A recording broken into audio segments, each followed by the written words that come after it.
Today's Stonehenge, you know, that 5,000-year-old beautiful historic structure? Yeah, well, it was defaced, disgustingly defaced by Just Stop Oil. Is anyone surprised? Because I'm not.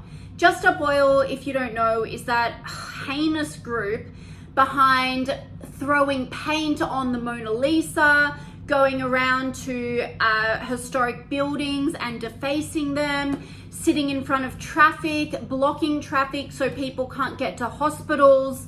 Yeah, you get the hint. They're basically terrible people under the guise of being environmentalists. So 2 Just Stop Oil protesters have been arrested. Let's out them because they should be humiliated for the disgusting people they are. One of them is 21-year-old Oxford student. You'd think he had some brain cells in that head of his, apparently not. His name is Niam Lynch, and then the other one is a 73-year-old.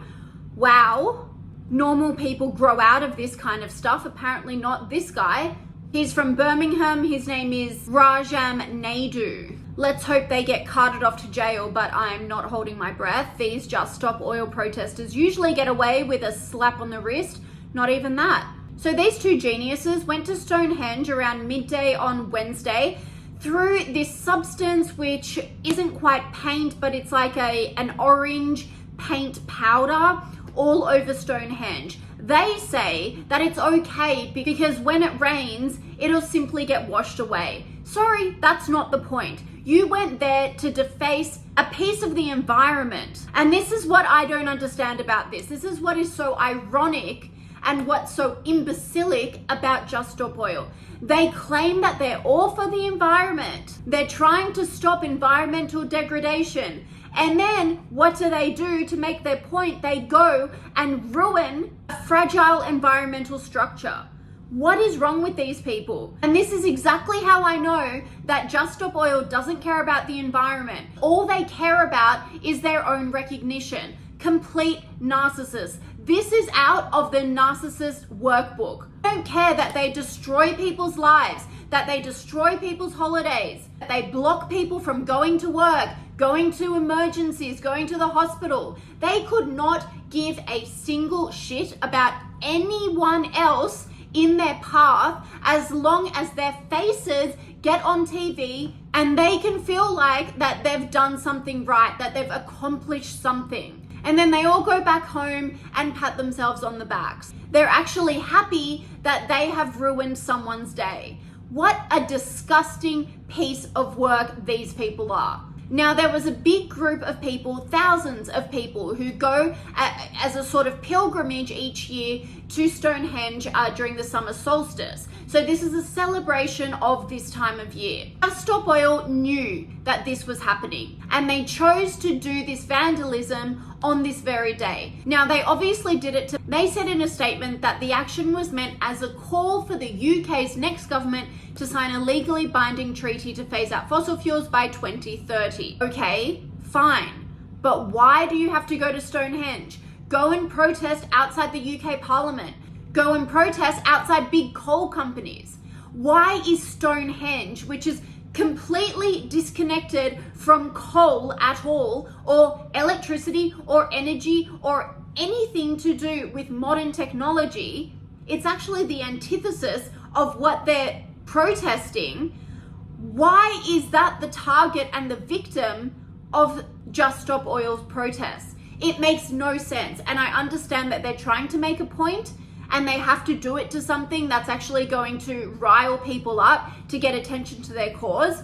But what is the point of defacing, destroying a piece of the environment to prove that the environment needs to be saved? I don't know. Maybe I'm dumb. Maybe I don't see the point. Maybe it's gone straight over my head. But I'm pretty confident that you don't destroy the things you want to keep alive. And to really highlight how stupid these people are, they have no idea about Stonehenge and how fragile it is. An archaeologist who works at Stonehenge, his name is Michael Pitts, he said that the megaliths, let me quote him here, are sensitive and they are completely covered in prehistoric markings which remain to be fully studied, and any surface damage to the stones is hugely concerning. Now, the Just Stop Oil protesters dismissed their vandalism and they said, oh, the orange stuff that we threw on it is just simply corn flour and it'll wash off in the rain. No, it's not that simple, as this expert has said. Now, you would think, being part of Just Stop Oil, which is quite an extremist environmentalist organization, that these members would have some intel or at least do some research about the effects of their protests, especially if they're doing it and targeting a piece of the environment. But no, as I said before, they don't care because it's all about them. Do they realize that Stonehenge is a UNESCO prehistoric heritage site? That in itself should make it untouchable. But they're no stranger to this. I mean, they go to art galleries, they go to museums all the time, they attempt to ruin priceless artworks, but you know what they do leave alone? Modern buildings. Nothing they do is consistent with what they preach. I wouldn't be surprised if they go to libraries and start burning historic books. These are the types of people who just hate the world. They hate any sort of progress. They hate any sort of history. They have no appreciation for the finer, beautiful, historic, artistic things in life. They just want everyone to be as miserable as they are. So they go out, they destroy everything. They try to disrupt as many people's lives as possible because they just hate themselves so much. Well, to them, I would say, go and get some therapy. Back off, leave everyone else alone. No one is bothering them, so they need to stop bothering us. And people have really had it up to here with this group. Even environmentalists and people on the left are just sick of them. I mean, it's pretty hard to be on the side of a group who blocks your car when you're trying to go to work, isn't it? Rishi Sunak, the Prime Minister of the UK, said that what this pair did was a disgraceful act of vandalism, and he's so right. The leader of the opposition called it pathetic, and he also said the damage was outrageous. And that's the leader of the Labour Party, who's supposed to be on the left, on the side of these progressives and environmentalists. But no, everyone is sick of these pests. Look, I can have some empathy for environmentalists. We all want a clean world, and we all want our children to be able to live in a beautiful environment for the future, of course. But groups like Just Stop Oil make it really, really hard to be on their side. The environment is not going to be saved with destruction.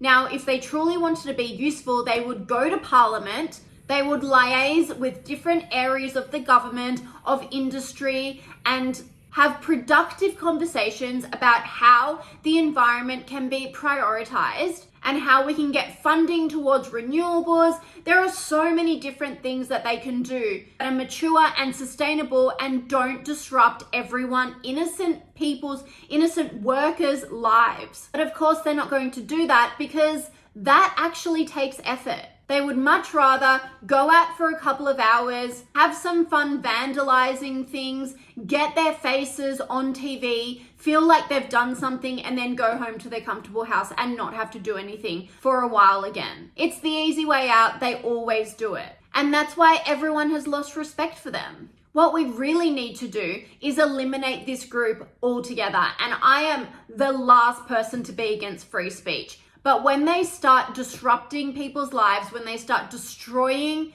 pieces of the environment, historic, priceless things, all bets are off. You don't get to do that. You don't have that privilege of doing whatever you want in the world so you can have your 15 minutes of fame and stroke your own ego. Sorry, but that's not going to happen. And it's great that these two have been arrested. They need to go into the Just Stop Oil HQ. I imagine it's some tent somewhere in a field, and they need to clear out this entire organization.